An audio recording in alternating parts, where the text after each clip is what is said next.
எந்நாட்டவர்க்கும் இறைவாவோற்றி ஏகம்பத்தோடு இருந்தாய் போற்றி பாகம் கையூர் ஆனாய் போற்றி காவாய் கண்ணன் திரளையை போற்றி கையிலேயே மலையாணி போற்றி அப்பா உன்னை வேண்டி விரும்பி வணங்குற இந்த குலத்தில் வந்து எல்லா குடும்பத்தை காத்து இந்த கட்டண கூட்டத்திற்கு என்னாலும் இந்த பரிவட்டம் கிடைக்க நல்ல வணங்குற இந்த கட்டண கூட்டத்திற்கு பரிவட்டம்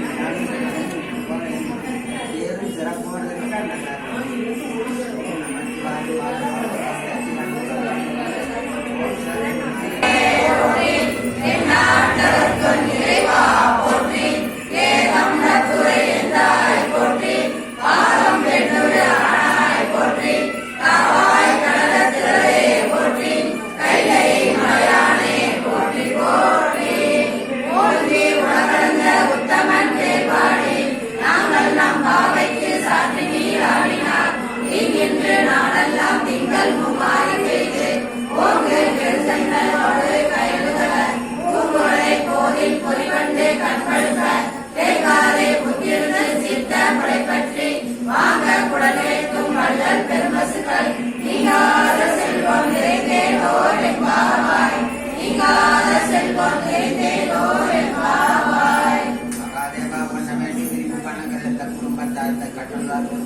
எல்லா நாளும் வளமும் பெற்று உன் பேர் நிலைக்க வாழணும். இந்த குழந்தைகளுடைய இறைப்பணி என்னாலும் தொடர